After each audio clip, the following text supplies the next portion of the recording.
하나님의 말씀은 사도행전 1장 3절에서 5절 말씀입니다. 신약성경 187쪽, 신약성경 187쪽, 사도행전 1장 3절에서 5절 말씀입니다.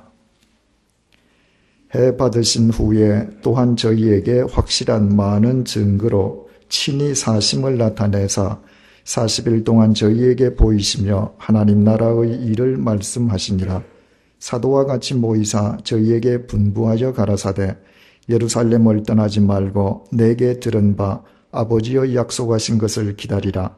요한은 물로 세례를 베풀었으나 너희는 몇 날이 못 되어 성령으로 세례를 받으리라 하셨느니라. 아멘.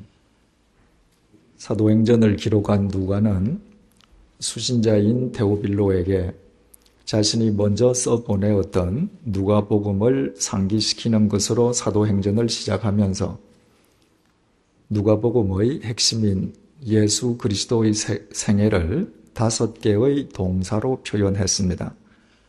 그 마지막 동사가 승천하셨다는 것인데 바로 그 동사는 주님께서 당하신 십자가의 죽음과 부활을 포함하고 있음은 물론이라고 했습니다.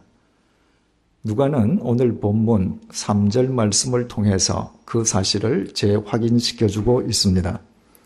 해 받으신 후에 또한 저희에게 확실한 많은 증거로 친히 사심을 나타내사 40일 동안 저희에게 보이시며 하나님 나라의 일을 말씀하시니라.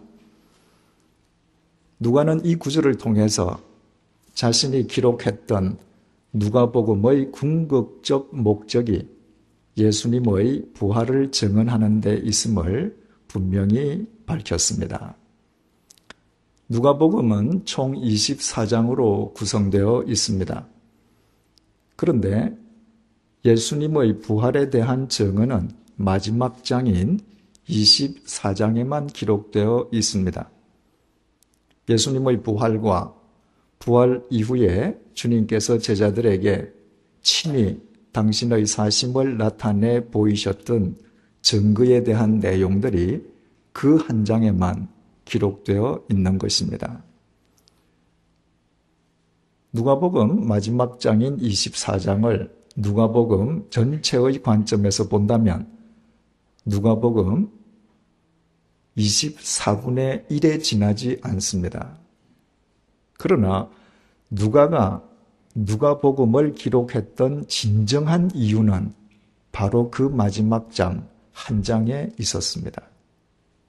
이를테면 누가복음 1장부터 23장까지가 마지막 장인 누가복음 24장 한 장을 위해서 존재하는 것입니다. 만약에 누가복음에서 예수님의 부활을 증언하는 누가복음 24장을 빼어버린다면 누가복음이 존재할 수도 없고 24장이 없는 누가복음을 우리가 믿음의 대상으로 삼을 수도 복음으로 받아들일 수도 없습니다. 그렇지 않습니까? 만약 예수님의 부활이 없었다면 우리가 예수님을 우리의 구원자로 믿을 까닭도 없고 2000년 전 지구 반대편에서 죽어버린 한 인간에 대한 기록에 불과한 누가복음의 23장까지의 내용을 복음으로 받아들일 까닭도 없습니다. 우리가 예수 그리스도를 믿는 이유도 교회의 존재 이유도 우리가 예수님의 행하심과 가르치심을 쫓아 살며 주님께로부터 부름받은 사도답게 살아가야 할 단 하나의 이유도 예수 그리스도께서 부활하셨기 때문입니다. 이런 의미에서 누가가 예수 부활에 대한 증언으로 누가복음의 막을 내린 것은 너무나도 타당한 일이었습니다. 그런데 누가는 교회의 역사와 사도들의 행적을 밝혀주는 이 사도행전의 벽두에서 다시 예수 부활을 재강조하는 것으로 사도행전의 내용을 본격적으로 전개하고 있습니다. 이 또한 얼마나 중요한 메시지입니까? 예수님의 부활을 믿는 것으로부터 사도행전은 시작됩니다. 예수님의 부활이 없다면 사도행전도 교회도 존재할 이유가 없습니다. 복음서의 핵심도 결론도 사도행전의 초점도 예수 그리스도의 부활입니다. 예수님의 부활에 대한 누가의 증언이 누가의 개인적이거나 주관적인 신념으로 인함이 아니었습니다. 누가는 오늘 본문을 통해서 예수님께서 확실한 많은 증거로 친히 당신의 사심을 나타내 보여주셨다고 증거했습니다. 예수 부활에 대한 우리의 믿음의 동기가 우리 자신에게 있는 것이 아니라 부활하신 예수님에게 있음을 분명히 확인해 준 것입니다. 예수 부활은 이처럼 중요하기에 누가는 누가복음 24장에서 예수님께서 보여주셨던 예수 부활의 증거를 소상하게 기록했습니다. 부활하신 예수님께서 엠마오로 가던 두 제자들에게 나타나셔서 부활하신 당신의 모습을 보여주셨고, 예수님의 부활을 믿지 못한 채 마가의 다락방에 숨어 두려움에 떨고 있는 제자들을 찾아가셔서 당신을 보여주셨고, 주님의 부활을 의심하는 제자에게는 아직도 못자국이 선명한 당신의 손과 발을 보여주셨을 뿐만 아니라 제자들과 함께 식사를 나누시며 유훈의 말씀을 남겨주시기도 했습니다. 이 모든 것은 제자들에게는 누가의 표현대로 확고부동한 주님께서 보여주신 부활의 증거들이었습니다. 지금은 고인이 되었습니다마는 세계적인 명성을 누렸던 일본의 소설가 엔도 슈사쿠의 작품 중에 예수의 생애와 그리스도의 탄생이 있습니다.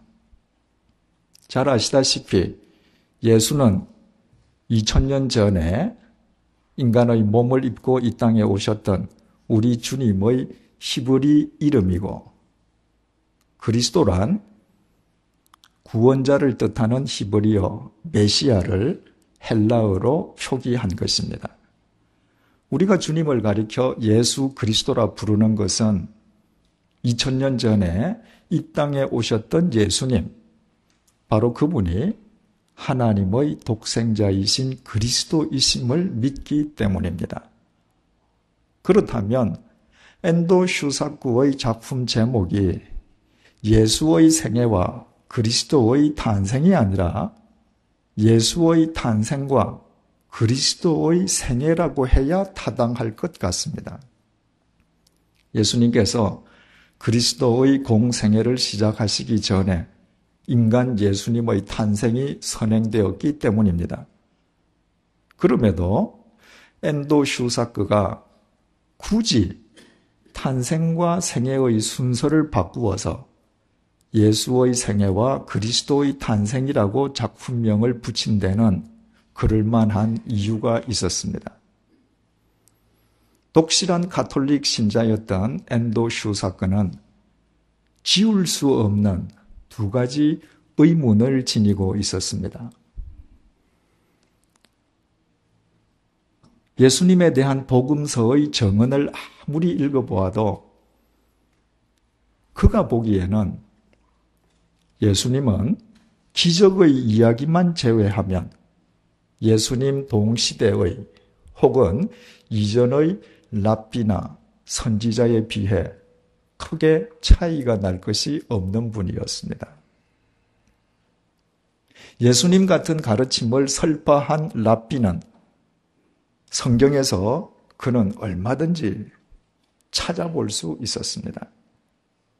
게다가 예수님은 당신의 죽음 앞에서 너무나도 무력했습니다.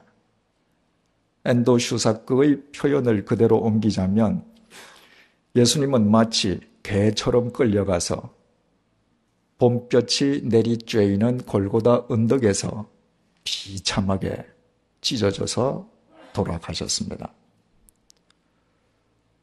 그처럼 현세에서 무력하기 짝이 없었던 예수님이 어떻게 그분이 돌아가신 뒤엔 사람들로부터 하나님의 독생자로 온 인류의 구원자로 받아들여질 수 있었느냐는 것이 그의 첫 번째 질문이었습니다. 두 번째 질문은 예수님의 제자에 관한 것이었습니다. 예수님의 제자들은 모두 비겁하고 겁쟁이들이었습니다. 그들은 자신들이 3년이나 모셨던 스승이 체포당하는 현장에서 예수님을 배신했습니다. 예수님으로 인해 혹 자신들에게 미칠지도 모를 핍박의 질의 겁을 먹고 못 박히신 예수님을 버려두고 도망쳐버렸던 인간 같지 않은 인간들이었습니다. 그런데 그 한심한 인간들이 어떻게 예수님 사후에는 도리어 예수님을 위해서 목숨마저 버릴 수 있었는가? 상식적으로 생각하면 상대가 살아있을 때 그를 배신한 자라면 그가 죽은 뒤엔 아예 그와의 관계를 단절해버리는 것이 인지상정입니다. 그런데 어떻게 주님을 배신했던 제자들만은 주님께서 돌아가신 뒤에 죽음도 두려워하지 아니하면서 그토록 강렬한 신앙의 소유자가 될 수 있었는가? 엔도 슈사크는 이 두 질문에 대한 해답을 예수님의 부활에서 찾았습니다. 예수 부활이 아니고는 그 두 가지 질문은 결코 해소될 수 없었습니다. 현세에서 무력하게 보였던 예수님이 사후에 그리스도로 신앙의 대상이 될 수 있었던 것도, 주님을 배신했던 제자들이 도리어 주님을 위해 목숨마저 아까워하지 않을 수 있었던 것도 모두 예수님의 부활로 인함이었습니다. 그래서 그는 자신의 작품명을 예수의 생애, 그리스도의 탄생이라고 붙였던 것입니다. 예수님께서 당신의 생애 마지막 순간에 보여주셨던 부활을 믿는 자에게만 예수님은 그리스도이실 수 있다는 의미에서였습니다. 부활하신 주님을 만난 제자들은 그 이후부터 예수님의 부활을 증언하는데 자신들의 전 생애를 걸었습니다. 그 대가로 그들에게 세상의 권세나 영광 혹은 부가 주어진 것은 결코 아니었습니다.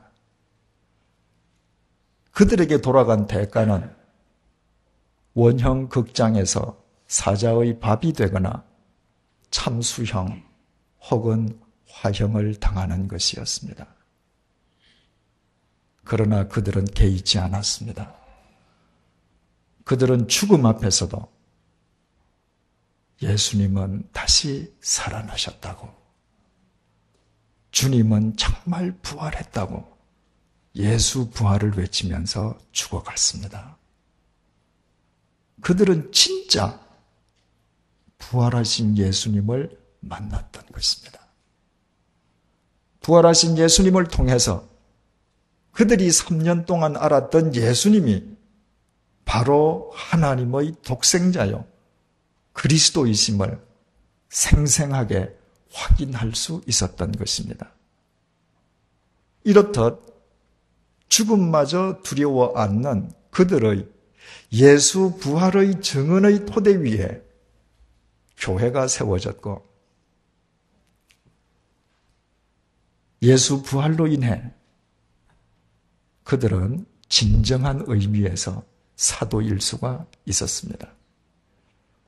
교회의 역사와 사도들의 행적을 밝혀주는 사도행전 벽두에서부터 누가가 예수 부활을 재강조하는 것으로 사도행전의 내용을 본격적으로 전개하는 이유가 바로 여기에 있습니다.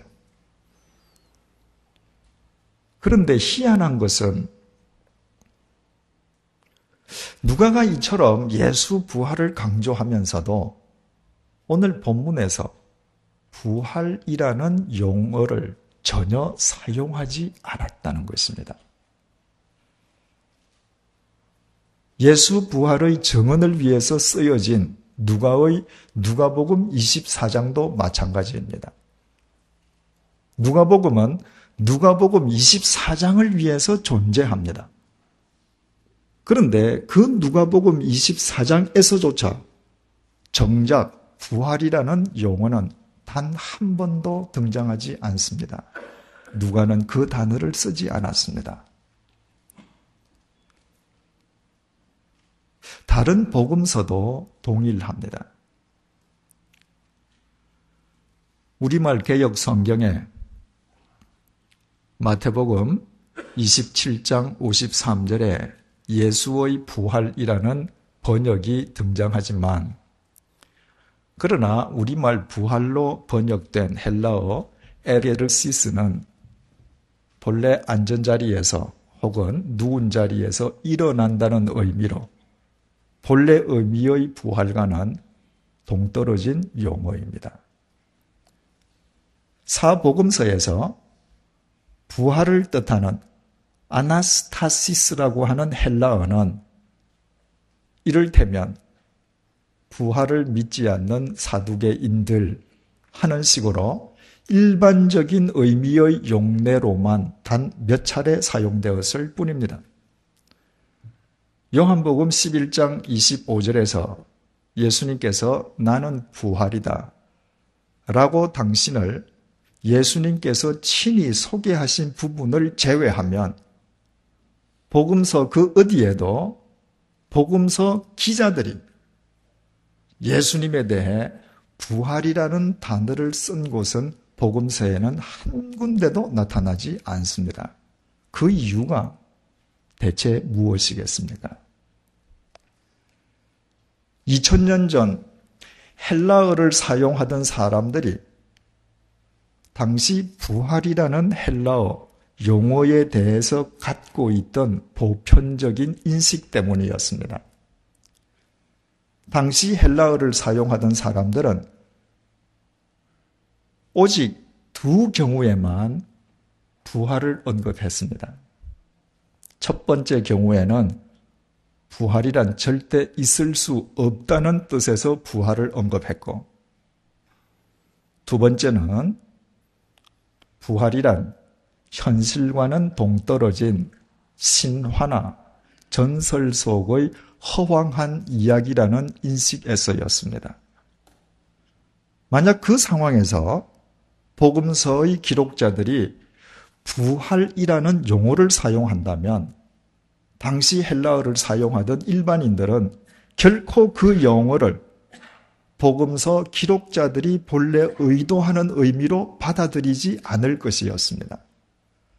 그들은 제자들이 증거하는 그 부활을 거짓말이거나 허황한 신화로 받아들일 것이 뻔했습니다.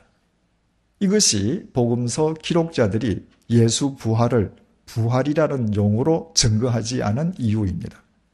그 대신에 복음서 기자들은 예수 부활을 다른 식으로 표현했습니다. 예수님께서 못 박히시고 돌아가신 지 사흘째 되는 새벽에 여인들이 예수님의 무덤을 찾아갔을 때 이미 예수님의 무덤은 비어 있었습니다. 두려움과 근심에 사로잡힌 여인들에게 천사가 한 말을 누가는 누가복음 24장에서 이렇게 기록했습니다. 어찌하여 산자를 죽은 자 가운데서 찾느냐? 여기 계시지 않고 살아나셨느니라. 누가는 예수님의 부활을 죽은 자 가운데서 살아나신 것으로 표현했습니다. 같은 장면에 대한 마태복음은 보다 명료합니다. 그가 여기 계시지 않고 그의 말씀하시던 대로 살아나셨느니라. 와서 그의 누우셨던 곳을 보라. 또 빨리 가서 그의 제자들에게 이르되 그가 죽은 자 가운데서 살아나셨고 너희보다 먼저 갈릴리로 가시나니 거기서 너희가 배우리라 하라. 그런가 하면 요한 역시도 요한복음 20장과 21장에서 예수님의 부활을 죽은 자 가운데서 살아난 것으로 표현했습니다. 복음서 기자들이 사용한 죽은 자로 번역된 헬라어 네크로스의 본래 뜻은 시체라는 말입니다. 복음서 기자들은 예수님의 부활을 부활이라고 쓰지 않았습니다. 그 대신 예수님께서 시체 가운데에서 다시 살아나셨다고 부활했습니다. 기록했습니다. 왜냐하면 부활이라는 당시 헬라어에 대한 일반인들의 보편적인 인식처럼 예수님의 부활은 거짓말이거나 황당한 신화가 아니라 또는 예수님께서 가사 상태에 빠졌다가 의식을 회복하신 것이 아니라 십자가에서 못 박히셨던 주님께서는 실제로 돌아가셨고 시신이 되셨다가 시신 가운데에서 살아나셨음을 당시의 사람 그 누구도 오해할 수 없도록 정확하게 증언하기 위함이었습니다. 그래서 누가 역시 오늘 사도행전 벽두에서 예수님의 부활을 증거하면서 예수님의 부활을 해 받으신 후에 친히 사심을 나타내셨다고 표현을 했습니다. 여기에서 해를 받으셨다고 번역된 헬라어 파스코는 돌아가시어서 시신이 되었다는 의미의 또 다른 표현임은 두말할 것도 없습니다. 그렇다면 우리는 누가가 이런 표현으로 사도행전을 본격적으로 전개하고 있는 그의 의도를 파악할 수 있습니다. 예수님의 부활을 단지 하나의 상징적 의미나 추상적인 개념 혹은 이론으로 받아들이는 자는 결코 사도행전의 사람이 될 수 없다는 것입니다. 예수님께서는 우리를 위해서 실제로 돌아가셨고 시신이 되셨다가 시신으로부터 다시 살아났음을 믿는 자만 그 삶이 교회와 사도행전으로 엮어질 수 있다는 것입니다. 성경의 핵심이 예수님께서 시신 가운데에서 살아나셨다는 것이고 기독교의 핵심 역시 바로 거기에 있기 때문입니다. 우리는 오늘도 예배를 드리면서 사도신경으로 하나님께 우리의 신앙을 고백했습니다. 그 가운데 이런 구절이 있습니다. 본디오 빌라도에게 고난을 받으사 십자가에 못 박혀 죽으시고 장사한 지 사흘 만에 죽은 자 가운데서 다시 살아나시며 우리 역시 2000년 전 누가처럼 예수 부활은 상징적 의미가 아니라 시신 가운데에서 다시 살아나셨음을 매 주일마다 하나님 앞에서 믿는다고 고백하고 있는 것입니다. 그렇다면 과연 누가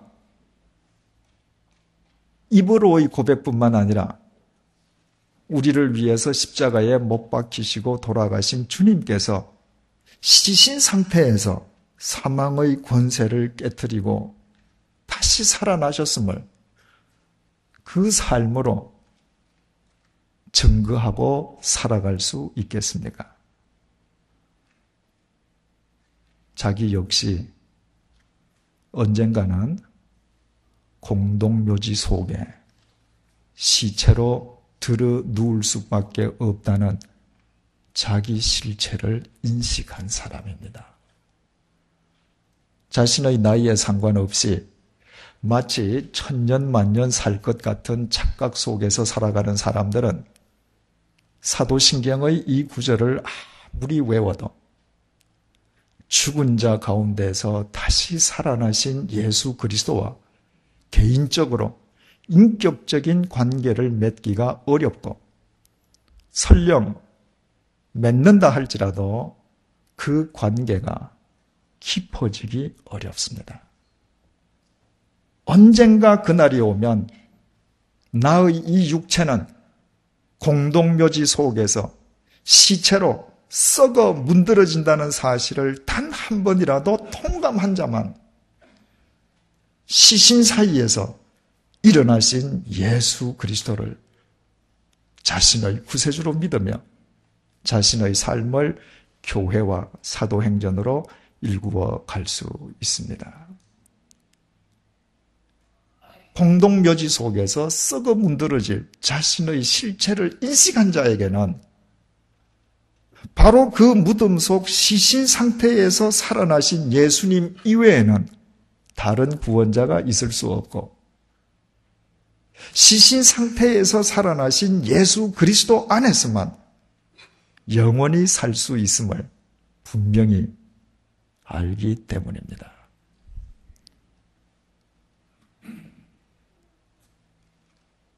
골로새서 4장 13절에 등장하는 도시 히에라폴리스는 현재 터키 파묵칼레의 석회봉 위에 건설되었던 옛 도시입니다.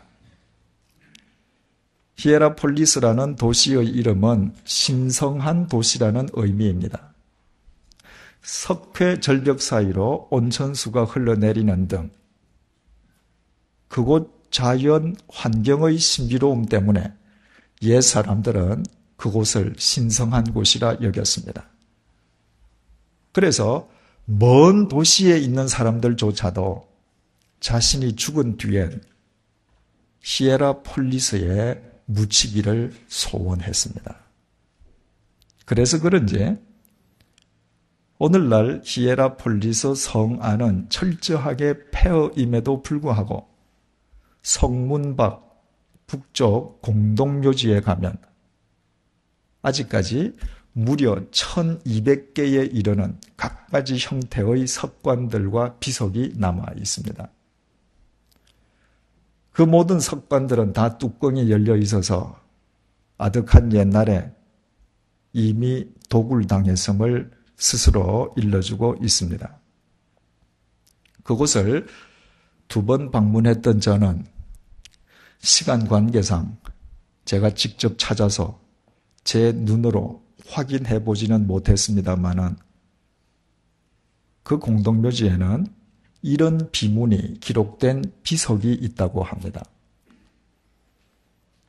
나 어제 너와 같았으나 너 내일 나와 같으리라. 어찌 이것이 2000년 전 로마 제국 시대의 사람에게만 적용되는 이야기이겠습니까? 오늘을 사는 우리는 물론이요, 미래에 태어날 모든 인간도 이와 똑같을 수밖에 없습니다. 오늘 내가 살아있다고 내일도 살아있다는 보장은 그 어디에도 없습니다.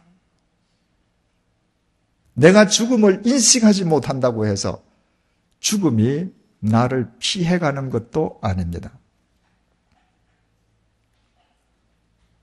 우리 죽음의 날과 시각은 사람마다 다 틀리겠지만, 그러나 한 가지 분명한 사실은 우리의 시계에서 초침이 1초 1초 흘러갈수록 그 시각은 우리 모두에게 시시각각 다가오고 있다는 사실입니다. 이 사실을 통감한 자라면 무덤 속 시신 가운데에서 살아나신 예수 그리스도를 자기 생의 주인으로 모시고 그 주님을 쫓아 살 수밖에 없습니다. 창립 전 준비 예배를 드릴 때 잠시 말씀드린 적이 있습니다만은, 로마의 기독교가 카타콤, 즉 지하 묘소에서 시작되었다고 하는 것은 참으로 의미심장합니다. 로마 교회의 토양은 응회질 토양입니다. 응회질 토양은 간단한 기부만으로도 쉽게 땅을 파내려갈 수 있는 반면에, 땅속 응해질이 공기와 맞닿는 순간부터 계속 돌처럼 굳어간다고 합니다. 그런데 그 과정에서 시체의 썩은 물과 모든 악취를 응해질 토양이 완전히 흡수해 주는 것입니다.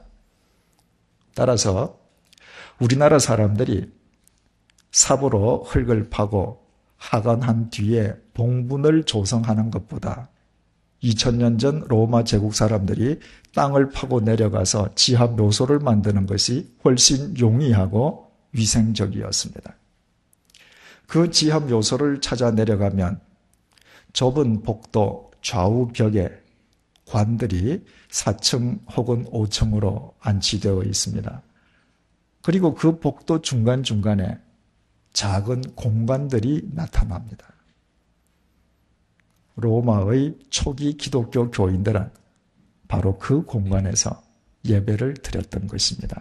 그렇다면 그들의 신앙과 그들의 예배가 얼마나 역동적이었을 것인지 우리는 충분히 짐작할 수 있습니다. 온 사방 즐비한 관을 보면서 그들은 매일 자신들의 실체를 확인했을 것입니다. 나 어제 너와 같았으나 너 내일 나와 같으리라. 이처럼 자신의 실체를 확인한 그들이 온 사방에 관이 절비한 그 지하묘소 한가운데에서 시신 가운데에서 부활하신 예수 그리스도에게 예배드렸고, 그들이 죽음마저 두려워하지 않고 예수 부활의 증인으로 살았던 것은 결코 이상한 일이 아니었습니다. 부활하신 예수 그리스도께서는 오늘 본문의 누가의 증언처럼 우리에게도 당신의 사셨음을 확실한 많은 증거로 친히 보여주셨습니다. 당신의 이름으로 우리를 죄 가운데에서 건져주셨고, 예수 그리스도를 알게 해주셨고, 때마다 주님께 예배드리게 해주셨고, 우리로 하여금 100주년 기념교회를 이루게 하셨습니다.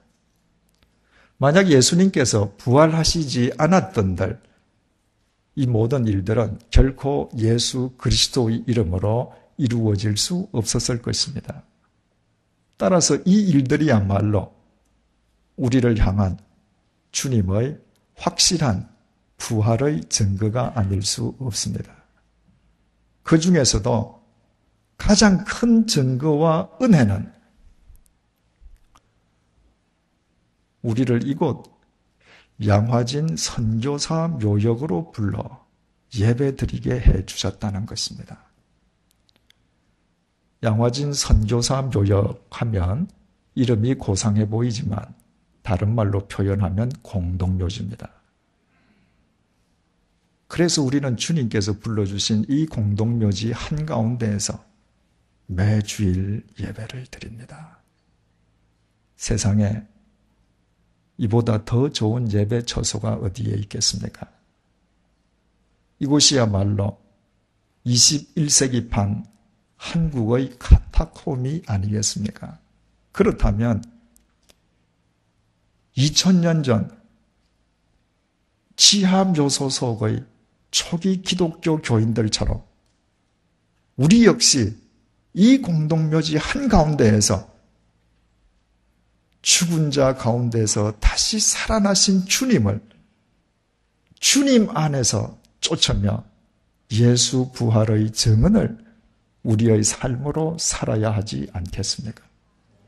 그때 지하묘소의 크리스찬들을 통해서 로마 제국을 새롭게 하셨던 주님께서 양화진 공동묘지의 우리를 당신의 도구로 삼아 이 시대의 교회 행전과 사도행전을 어찌 엮어가시지 않겠습니까?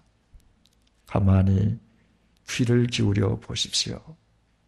저 묘역에서 들리는 소리가 있지 않습니까? 나 어제 너와 같았으나 너 내일 나와 같으리라. 기도하시겠습니다. 우리를 위해 십자가에 못 박혀 돌아가셨다가 시신의 상태에서 사망의 권세를 깨뜨리시고 살아나신 주님께서 우리 각자의 주님 되심을 진심으로 감사드립니다. 우리에게 확실한 많은 증거로 주님의 사심을 나타내어 주신 것을 감사드립니다. 무엇보다도 우리를 이곳 양화진 묘역 한가운데 심어주신 것을 진정으로 감사드립니다. 이곳이 21세기 한국의 카타콤이 되게 해 주십시오. 이곳에서 언젠가 무덤 속에 들어누울 우리 각자의 실체를 분명히 깨닫게 해 주시고 시신 가운데서 살아나신 예수 그리스도를 온전히 쫓으며 살아가도록 도와주십시오. 부활하신 예수 그리스도 안에서 부활하신 예수 그리스도를 힘입어 부활하신 예수 그리스도를 쫓는 우리의 삶을 통해 부활하신 예수 그리스도의 생명이 이 양화진으로부터 온 사방으로 온 세계로 스며나가게 도와주십시오. 예수님의 이름으로 기도드립니다. 아멘.